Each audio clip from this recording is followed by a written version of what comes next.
My name is Nancy, and there's a world out there, unknown to me until childhood, when I first glimpsed it on TV.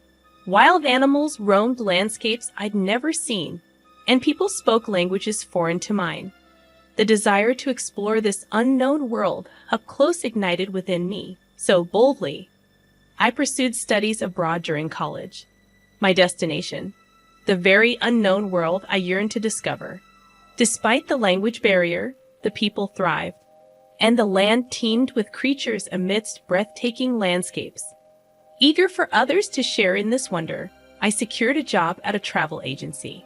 Responsible for tour planning, I drew upon my study abroad experiences, managing everything from site inspections to negotiations. Balancing work and personal life, I married Daniel, whom I met through work. Yet, a problem surfaced with my mother-in-law, Barbara.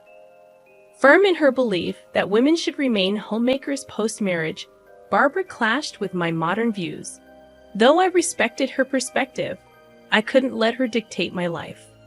To evade living under her roof, I proposed buying a house to Daniel, believing it would alter perceptions. Daniel readily agreed, and we acquired a home. However, Barbara's visits became frequent, disrupting our weekends with noise and unwelcome opinions. Despite the tension, Barbara nonchalantly announced an upcoming trip, assuming I'd join. When I hesitated due to work commitments, she accused me of neglecting family. Feeling cornered, I acquiesced, though begrudgingly. As tension simmered, Barbara, with a sly tone, reminded me of my profession, insisting I handle the trip arrangements. Reluctantly, I obliged, concealing my irritation. The destination? London, where my study abroad journey had unfolded. I still have many connections there. It might be challenging for other regions, but perhaps I can manage London. All right, I'll give it a try. I've already got the plane tickets, so just book the hotel. Odd, you've booked the flight, but not the hotel. I managed to get the tickets by redeeming my card miles for first-class seats. Barbara grinned with evident delight. Daniel, leaning in, remarked, "First class? Seriously, Mom?" "Yes, it's a first-class trip abroad," Barbara confirmed, her grin widening. "We'll depart at 9:30 p.m., so you can work until the last minute," she added cheerfully. Although her enthusiasm seemed genuine, I couldn't ignore the mountain of branded goods piled on the sofa. "I see," I said, catching on to the implication of her joy. Realizing the need to secure accommodations quickly, I decided to leverage my old contacts from my study abroad days to secure a hotel referral. Making a call, I arranged for accommodations for 4 people in 2 rooms. On the day of the trip, the short notice left me unable to take the day off work. Barbara instructed me to meet at the airport by 6:00 p.m. If I wrap up work soon, I can make it, I reassured myself. Suddenly, Barbara called. "Hello, Barbara," I answered. "Nancy, are you done with work?" she inquired. "I'm just leaving the office now, so I'll be at the airport after 6:00 p.m. "Oh, that's too bad," Barbara responded. "Well, we're actually leaving at 6:00 p.m. "Ah, no way," I exclaimed, rushing back to my desk to check the flight schedule. London. I found the 9:30 p.m. flight I initially heard about, but there was also a flight leaving after 6:00 p.m. Could it be this flight after 6:00 p.m.? Yes. So the family is going without you. I felt furious. How could she plan so thoroughly to leave me out? Unforgivable. But showing my frustration would play into Barbara's hands. I had to hide my feelings, even if it meant putting on a brave face. Clenching my teeth, I said to Barbara, "I'm the one who booked the hotel, so Daniel knows the hotel name. You can't do anything now." I could hear Barbara laughing on the other end. Annoyed, I said, "Go without me then." "That's better." "We don't need a useless wife like you," she retorted. "Useless? What do you mean? Don't you know what you neglect? Housework for your job." "Daniel is complaining," she continued. "True, I'm busy with work, but I've never slacked off on housework." "Why would Daniel complain? Can I speak to Daniel?" I asked. Barbara's mocking voice was followed by Daniel's greeting. "Hello, what's up, Nancy? What do you mean you're complaining about me? I asked him. Just that you're always at work and neglecting me, he responded. Neglect? I prepare meals, clean, and do laundry. But you think you're doing it all yourself, right? That's not true, I retorted. Shouldn't you respect me more? Listen to me? Do things for me? I questioned. I know a wife who supports her husband is valued. It's convenient for the husband, but that's not all there is to a marriage, I continued. I never badmouthed Daniel in public, always praising him, but not when it's just the two of us. But we need to speak our minds when alone. Otherwise, our relationship would fall apart, and I'd become nothing but a servant to Daniel. Yet he kept complaining about me, I explained. So, you think you can act all high and mighty because you earn more? I challenged him. Not at all, he replied. That annoys me, and you're leaving me behind for that? I asked incredulously. Yeah, consider it stress relief.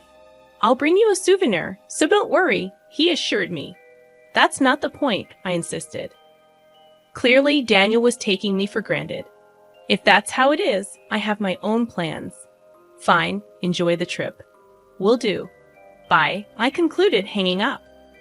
Daniel sounded happy as he hung up. I was livid. I couldn't stand the self-centered Daniel and Barbara. Enjoy your trip without me, but be prepared. Even if you come back crying and apologizing, I won't forgive you. I rushed out of the office with my mobile phone, calling someone. Hey. Hello, it's Nancy. Are you free? I need to talk about that hotel booking. With the trip canceled, I have plenty of time. I'll settle everything now. I ran around with that determination. Then, the next evening, exhausted. I got home, and right then, the phone rang. Hello, Nancy, said Barbara, sounding quite angry. I knew the reason, but pretended not to. Barbara, are you enjoying the trip? I asked. This is no time for that. We can't check into the hotel. Did you have a reservation? You made the reservation, didn't you? Barbara's tone grew more agitated. I canceled it because I wasn't going, I replied. Huh. What then?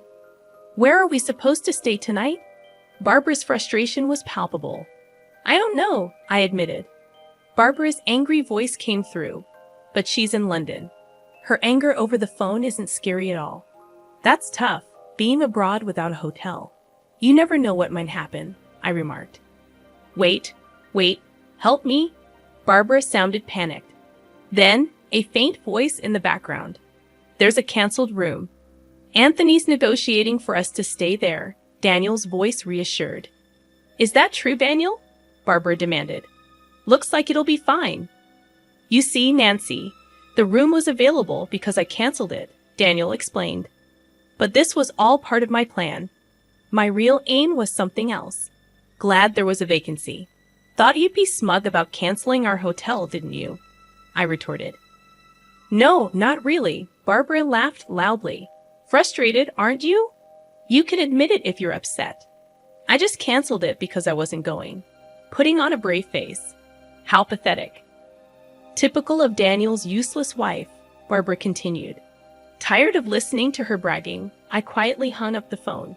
She probably didn't even notice. I smiled a little at that thought. Anyway, just a few more days to endure. I braced myself and had dinner. A few days later, on my way back from a certain place, Barbara called again. Hello, what's up, Nancy? What's going on again? She asked. Not again. What's wrong with this hotel? I inquired. In short, they stayed in the room I canceled, thanks to Anthony's negotiation. They were supposed to stay for 4 days and check out today, but there was a problem. They were billed £8,000 by the hotel. What's the issue? I asked. It's £2,000 per night, right? That's about $2,500 per night in dollars. Ridiculous. It's for 2 rooms, right? So, about $1,200 per room. You told Daniel it was $300 per room per night. Yes, I did. So it should be $600 for 2 rooms. Why is it 4 times? I was astonished that they stayed without even checking the room rates. Well, I anticipated this, so I set it up accordingly. Anyway, Barbara making a fuss on the phone must be bothering others. I should calm her down. Hey, Nancy, can you hear me? Barbara's voice echoed through the phone. Barbara, can you be a bit quieter? I interjected. Why did you lie? She accused, without reflecting on herself. Exasperated, I began to explain to Barbara. The $300 rate was because I made the reservation. Huh, so because it was last minute? She questioned. I asked a friend who runs a hotel, I replied. A friend of yours? She inquired. Their hotel offers rooms for around $600 for 2 people, I explained. Then why $11,200? Barbara sounded flustered. That's the rate for a really nice room. My friend did me a favor, I clarified. A favor. Barbara sounded taken aback. When I heard from Barbara, there was no time left for the trip, so I told my friend any available room would do. The only vacancy was an expensive suite. My friend kindly gave a discount.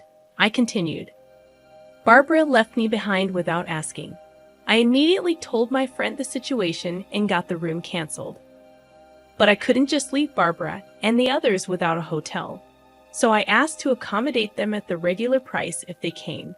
I knew Barbara, having heard about the hotel from Daniel, wouldn't check the price. And I was right. Come on, you should have said that. Yelling won't help. Please make sure to pay, I urged. We're not paying, Nancy. You pay, Barbara retorted. But if you don't pay, you'll be arrested, I warned. Arrested. Of course, troubles abroad can be messy. Are you okay with that? Barbara seemed at a loss for words. As I was about to hang up, thinking I had won, Barbara shouted, Don't mess with me. You'll regret this when I get back. That's fine, but we're strangers now, right? I responded. Huh? Why? Barbara sounded confused. Well, you said it was a family trip. So since I'm not there, I'm not family, right? I reasoned. Before she could finish, Anthony's voice came from the phone. What's all this yelling about? Be quiet. It's embarrassing. Seizing the opportunity, I called out to him, Anthony, are you okay? How's your cold? I never had a cold in the first place. What's going on? Anthony's voice was filled with concern. It seemed Anthony took the phone from Barbara. His voice grew louder. Nancy, can you explain everything? I can, actually. I told him everything from the beginning. I see. So that's why you didn't come. I'm sorry. I wanted to go. Anthony's voice softened. No, Nancy, you're not at fault. It's Barbara and Daniel. Anthony affirmed. From afar, I heard a whimper. Barbara and Daniel seemed frightened by Anthony's anger. Realizing this, an idea came to me. Should I tell Anthony what Barbara has been doing? I thought so. Anthony, can I tell you something? I asked hesitantly. What is it? Anthony replied. Barbara comes to our house almost every weekend, and when she throws away receipts at our place, there are piles of them, I explained. What receipts? For branded goods? Anthony sounded surprised. It's fine to buy a lot, but please dispose of the receipts at your place. Barbara wasn't just being noisy at our house. She was secretly buying branded goods and disposing of the receipts at our place to hide it from Anthony, thinking she wouldn't get caught this way. Of course, I concluded. I'm a witness, so it's pointless. But it seemed Anthony didn't know. That's interesting to hear. Also, please tell her to stop bad-mouthing you at our place. She talks about me too. Yes, she says you don't earn much. Daniel, too, calls him a useless dad, I think. Anything else? Anthony prompted. So I spilled all my pent-up frustrations to Anthony. Of course, some of it wasn't directly related to Anthony, but he listened silently. At the end, he apologized to me. I'm sorry. Now I understand. Understand what? Why Barbara didn't want to use her card to pay for the hotel. Maybe probably because the cost was much higher than she expected, close to her credit limit. I'm sorry, Barbara's voice interjected. That was unforgivable. All your wasteful spending, Barbara. I want a divorce. Please don't do that. Anthony's shouting was followed by Barbara's pitiful voice. He also yelled at Daniel. Daniel, why don't you defend your wife? Don't come to my house anymore. Reflect on this alone, Anthony said firmly. Yes, sir. Daniel sounded unusually obedient. Probably, he thought being banished from his parents' house wasn't a big deal. That's when I struck the final blow. So, Daniel, looks like you're going to live alone now, huh? What do you mean? Suddenly, Daniel's voice got louder. He must have grabbed the phone. I moved my phone a bit away and told him the situation. Daniel, I want a divorce. A divorce? You're joking, right? No, I'm serious. I've already sold the house. You sold it? Why would you do that without telling me? That's our house. No, it's my house. But I was paying the mortgage too. No, you weren't. What do you mean? I was giving you part of my salary every month. That was for living expenses. A few hundred isn't enough for the mortgage. Daniel had been giving me a few hundred monthly. It helped with living expenses, but not enough for the mortgage. So I paid it alone. The house was in my name, so there was no room for complaint. This incident made me decide to divorce Daniel. I sold a house full of unpleasant memories of living with him. So, you'll be living alone now. Wait, think it over. No, it's decided. I'll contact you once I find a place. Then, I'll send you the official notice. Official notice? Of course, I'll be claiming compensation in the divorce. Wait for me. Daniel was crying on the other end, but I didn't care. I hung up the phone. After that, Daniel and I divorced following discussions. Anthony actually divorced Barbara too. Barbara, due to her wasteful spending, didn't get any compensation in the divorce and was left on her own. I was just thrown out of the room. Daniel was nearly broke, apparently having spent everything except the few hundred he gave me each month on frivolous things. Now he's living in a rundown apartment and commuting to work. But things might be better for Daniel than Barbara.